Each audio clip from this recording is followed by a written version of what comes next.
வணக்கம் மக்களே, welcome to the fences show. இன்னைக்கு ஷோ நம்ம பார்க்க போகிறது மிஸ்டர் ஹவுஸ் கீப்பிங் அப்படின்ற தமிழ் மூவியோட ரிவ்யூ.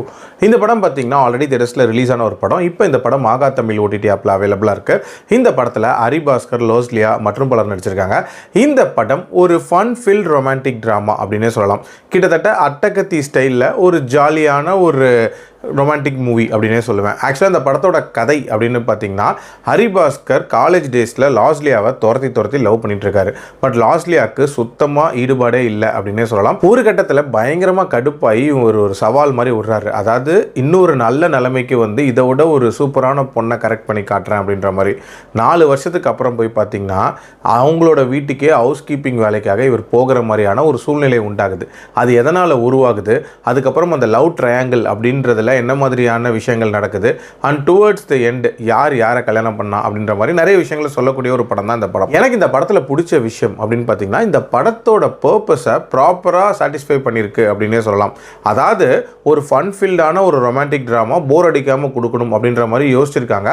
அதை ஓரளவுக்கு ப்ராப்பராகவே கொடுத்துருக்காங்க அப்படின்னே சொல்லுவேன். அதுலேயும் குறிப்பாக அந்த லவ் ட்ரையாங்கிள் போர்ஷன்ஸ், அதாவது ஹரி பாஸ்கர், லோஸ்லியா அண்ட் ராயன் இவங்க 3 பேரை இன்வால்வ் பண்ணி ஒரு ட்ராமா மாதிரி நடக்கும். அது ரொம்ப சூப்பராகவே இருந்துச்சு. அதே மாதிரி இந்த படத்தில் பார்த்தீங்கன்னா இந்த ஸ்டாக்கிங் மாதிரியான விஷயங்களை வந்து க்ளோரிஃபை பண்ணாமல் அதுக்கு அகெயின்ஸ்டாக ஒரு மெசேஜ் அப்படின்றதும் சொல்லியிருப்பாங்க. ஆல்சோ இப்போ இருக்கக்கூடிய அந்த ரிலேஷன்ஷிப் இருக்குல்ல, சிச்சுவேஷன்ஷிப்பாக இருக்கட்டும், லிவினாக இருக்கட்டும், இந்த மாதிரியான விஷயங்களை கிரிட்டிசைஸ் பண்ணாமல் நமக்கு செட் ஆகுமா ஆகாதா அப்படின்ற மாதிரி பார்த்துட்டு அதை ரெஸ்பெக்ட் பண்ணிட்டு போயிடணும் அப்படின்ற மாதிரியும் சொல்லியிருப்பாங்க. இதெல்லாம் ஒரு பாசிட்டிவ் வேல அப்ரோச் பண்ண மாதிரி இருந்துச்சு. அதே மாதிரி ஹவுஸ் கீப்பிங் அப்படின்ற அந்த டைட்டிலையும் ப்ராப்பராக இந்த படத்தில் ஜஸ்டிஃபை பண்ணியிருக்காங்க அப்படின்னே சொல்லலாம். அதுக்கான ரீசனிங்கும் ஸ்ட்ராங்காக தான் இருந்துச்சு. அண்ட் ஒரு மாதிரி ஜாலியாகவே நிறைய மொமெண்ட்ஸ் அப்படின்றது போச்சு. அதுலயும் குறிப்பா எதுக்காக வந்து இவர் அந்த வீட்டுக்கு ஹவுஸ் கீப்பிங் வேலைக்கு போவார், எதனால் அந்த பண தேவை அப்படின்றது உண்டாச்சு அப்படின்றதுக்கு ஒரு சீன் ஒன்று வச்சிருப்பாங்க. அதெல்லாமே உண்மையிலே ஜாலியாக இருந்துச்சு அப்படின்னே சொல்லலாம். ஓவரால் ஒரு மாதிரி போர் அடிக்காமல் போகக்கூடிய ஒரு படம் தான். பட் இருந்தாலும் இந்த படத்தில் சில பிரச்சனைகள் இருக்க தான் செய்யுது.